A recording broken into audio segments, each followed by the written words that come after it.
महाराष्ट्रामध्ये महाविकास आघाडी म्हणजे काँग्रेस, राष्ट्रवादी आणि शिवसेना या तिन्ही पक्षांनी एकत्रपणे एकोप्याने काम केलं आणि जवळजवळ 31 खासदार महाराष्ट्रामधून निवडून आणलेत. त्याच्यामुळे मोठा फटका भारतीय जनता पार्टी आणि त्यांचे जे मित्र पक्ष आहेत त्यांना बसला. आणि म्हणून आता विधानसभेची जी निवडणूक आहे ती ऑक्टोबर महिन्यामध्ये व्हायला पाहिजे होती. आणि दरवेळेस आपल्या निवडणुका ज्या जाहीर झाल्या, इलेक्शन कमिशनने जे जाहीर केलं त्यामध्ये हरियाणा आणि महाराष्ट्र एकाच वेळेस या निवडणुका जाहीर झाल्या. या निवडणुका एकत्रपणे होत होत्या.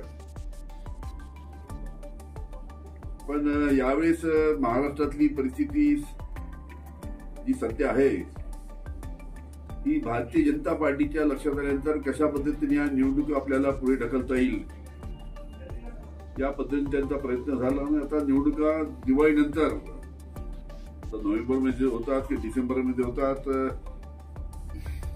ते पाहू. आता पुढे ढकलण्याचं काम त्या निमित्तानं महाविकास आघाडीच्या पुढे ढकलण्याचं काम भारतीय जनता पार्टीच्या माध्यमातून झालं. आमचा आग्रह होता की या निवडणुका ऑक्टोबर मध्येच व्हायला पाहिजे. पण ठीक आहे, जेव्हा केव्हा निवडणुका होईल त्यावेळेस 100% महाराष्ट्रामध्ये महाविकास आघाडीचं सरकार आल्याशिवाय राहणार नाही अशा प्रकारची संपूर्ण परिस्थिती आहे.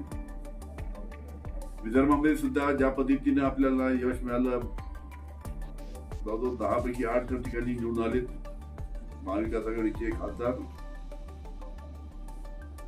पहिले या गोंदिया भंडारा मतदारसंघात फक्त प्रफुल्लभाई पटेल हेच आमच्या पक्षातर्फे खासदार म्हणून निवडून येत होते.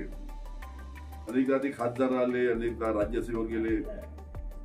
म्हणजे विदर्भातनं एक सुद्धा पवार साहेबांच्या पक्षाचा खासदार त्यावेळेस निवडून आला नव्हता. प्रफुल्लभाई पटेल आणि मधुकररावजी आले होते त्यावेळेस. पण आता प्रफुल्लभाई तिकडे गेल्यानंतर ज्या पद्धतीनं संपूर्ण विदर्भातून अजून मोठ्या प्रमाणात आमच्या राष्ट्रवादी काँग्रेसची ताकद ज्या पद्धतीने वाढली आहे त्याच्यामुळे आमचा एक खासदार हक्काचा वर्धा मतदारसंघातलं सुद्धा जवळजवळ 1 लाख मतांनी निवडून आलेलं आहे याची सुद्धा आपल्याला कल्पना आहे. त्याच्यामुळे आता जेव्हा विधानसभेच्या निवडणुका होईल त्यावेळेस 100% महाविकास आघाडीचं सरकार महाराष्ट्रामध्ये येणार आहे. या गोंदिया भंडारा जिल्ह्यामध्ये आमचे जे हक्काच्या 3 जागा आहेत, एक तिरोडा, दुसरी अर्जुनी बोरगाव आणि तिसरी भंडारा जिल्ह्यातली तुमसर, या 3 आमच्या हक्काच्या जागा आहेत. तिथे आमचे आमदार होते. त्याच्यामुळे या 3 जागा आम्ही वाटाघाटीमध्ये 100% घेऊ. आता 27 तारखेपासून म्हणजे उद्यापासून पहिली बैठक वाटपाच्या बाबतीत काँग्रेस, राष्ट्रवादी, शिवसेना तिथे एकत्र होणार आहे. त्याच्यामुळे 3 जागेसाठी आमचा आग्रह आणि 3 जागा आमच्या हक्काच्या असल्यामुळे आम्ही त्या वादविवाद झाले तरी हरकत नाही, पण आम्ही त्या 100% आमच्या राष्ट्रवादी काँग्रेसला घेऊ.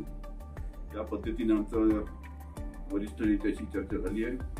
त्याच्यामुळे तुमसरची जागा ही 100% राष्ट्रवादी काँग्रेस लढवेल या पद्धतीचा आमचा प्रयत्न त्यांचे राहील आणि ती जागा आम्ही हक्काने घेऊ. त्याच्यामुळे आज आमची राष्ट्रवादी काँग्रेसच्या आमच्या सहकाऱ्यांची या ठिकाणी आज बैठक इथे बोलावली होती. पदाधिकारी जेवढे आहेत त्यांचे आपल्याला कल्पना आहे की ज्या पद्धतीनं पवार साहेबांच्या बरोबर अनेक नेते त्या निमित्तानं अनेक मोठे मोठे नेते अनेक मतदारसंघातले इच्छुक लोक आज आमच्या पक्षामध्ये येत आहेत.